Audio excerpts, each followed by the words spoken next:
Hi, my name is Jennifer. Welcome back to my channel and welcome to my Women's Prize winner prediction video. So this is very exciting. The winner will be announced on the 16th of June and I thought I would tell you my ranking from my least favourite to my most favourite of the shortlist, and also tell you what my prediction is for the overall winner. I won't go into any real detail about the plot of these books because I'm assuming by this point we all know what the general plot of these books is. I will link below to my other Women's Prize videos from this year if you are interested in checking them out. So in sixth place, my least favourite from the shortlist has to be Elif Shafak's The Island of Missing Trees. This is the book that I DNF'd from the shortlist and the one that has remained DNF'd. I have read Elif Shafak before and I have really enjoyed her writing, and this book for me did get off to a good start, but I felt that the metaphors were too heavy-handed and that impeded my enjoyment of the book to the extent that I couldn't carry on reading it. I don't have an issue with the fig tree narrator in itself, but it was those metaphors that the fig tree was spouting that I just couldn't get on with, unfortunately. So that's my sixth place. In at fifth place is Great Circle by Maggie Shipstead. So I read Great Circle last year because it was on the Booker Prize shortlist. Great Circle honestly is a book that I probably should have DNF'd. I didn't really like it. To be fair, it's not the kind of story that I enjoy anyway, because I'm not really a fan of epic tales, and that very much is an epic story. There were a couple of sort of specific aspects of the plot that I didn't particularly enjoy. But overall, Great Circle just wasn't, sadly, a book for me, so that's in my fifth place. In at fourth place is The Bread the Devil Need by Lisa Allen Agostini. So this is the book from the shortlist that I've read the most recently. And this is the book that I had not heard of before it made the long list, like a lot of people. I didn't quite get on with The Bread the Devil Need. Like, I didn't dislike it, but I can't really say that I liked it. I do think it's a good book. And I don't have any specific criticism for it. I just, for some reason, struggled to connect to it. That could be maybe because of the difficult content matter, I'm not sure. But that's my fourth place. In at number three, so the top three are all books that I did enjoy. In at number three is The Sentence by Louise Erdrich. This is a book which I read earlier on in this year, so before it made the long list. My first time reading Louise Erdrich, and I really enjoyed it.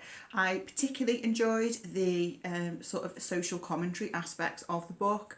I enjoyed hearing from the perspectives of those characters. The part that I maybe liked less so was the ghost storyline, and in particular how the ghost storyline wrapped up, because I literally did not understand how that wrapped up. That may have just been me. But overall, it was a book that I did enjoy. In at number two is The Book of Form and Emptiness by Ruth Ezeki. So this was my first time reading Ruth Ezeki and I very much enjoyed it. I think that the book is doing something very interesting in terms of the themes that it explores, and I think it's also doing some interesting things stylistically and in terms of narrative voice. I will say that for me, The Book of Form and Emptiness could maybe have been 100 pages shorter. It felt a little too long for me, but overall it is a book that I enjoyed and I would definitely like to read more Ruth Ezeki in future. So that means my number one book, my favourite from the shortlist, is of course Sorrow and Bliss by Meg Mason. This is a book that I initially DNF'd because I sort of struggled to get into it and I wasn't sure if I was in the right mood for the subject matter of the book, but I headed back to it and I'm very pleased that I did because I loved it. I did an individual book review video of Sorrow and Bliss, my first individual book review, so I'll link that down below if you are interested in hearing my full thoughts on the book.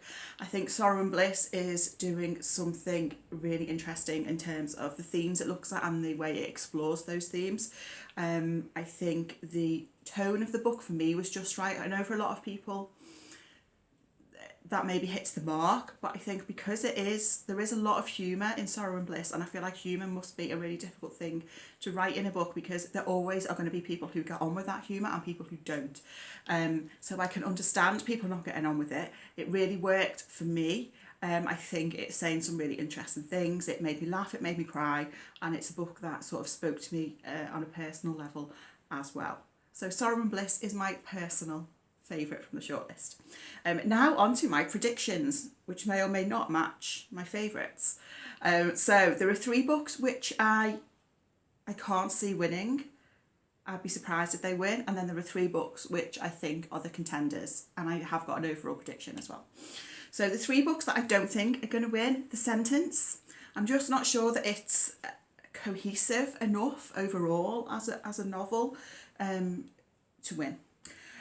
The Island of Missing Trees as well, controversially. I don't think The Island of Missing Trees is going to win. And I know I DNF'd it, and I'm not just saying that because I DNF'd it. But some people really love that book, but even when I've heard the people who love it talk about it, it has never sounded to me like a prize-winning book. So I just don't think it's going to win. And the other book that I don't think is going to win is The Bread the Devil Need. I'd be pleasantly surprised if it won, because I think The Bread the Devil Need is the underdog. It's the one that not that many people had heard of before it made the long list. And I'm not saying it's a bad book, but I'm just not sure that it's going to win. So the other 3, Great Circle. Of course, I do think Great Circle has a great shot at winning the women's prize. For me, if Great Circle wins, I will be disappointed, I'll be honest. Obviously partly because I didn't really like it, but also because I feel that it's just so predictable. And I know that logically, just because something is predictably a winner doesn't mean it shouldn't win. If anything, maybe it means it should win, and I understand that, but I can't help how I feel. So, I just think that if you'd asked a group of people before even the long list was announced, what book do you think is going to win the women's prize this year? The most common answer, I think, would have been Great Circle. It was on the Booker shortlist. It's a book that so many people love and rave about. It probably would have been my answer if you'd have asked me before the long list was announced, because it's such a well-loved book. So, of course, I do think it's got a good shot at winning. It is not my overall prediction, and I'm not going to lie, I will be disappointed if it wins.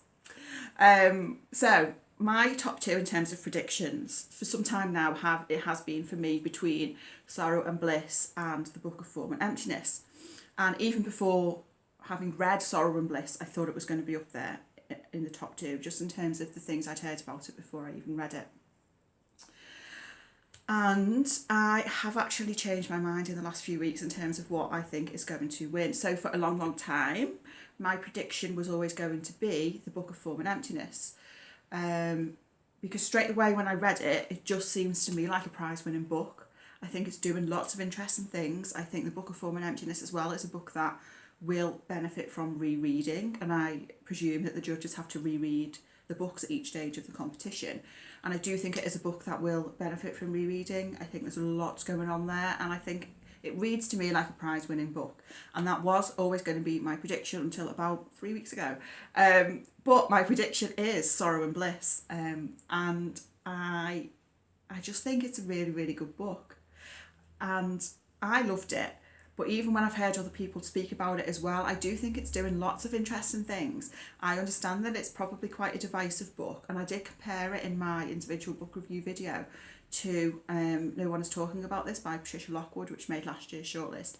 And I do think they have some similarities in common in terms of sort of stylistically and tonally.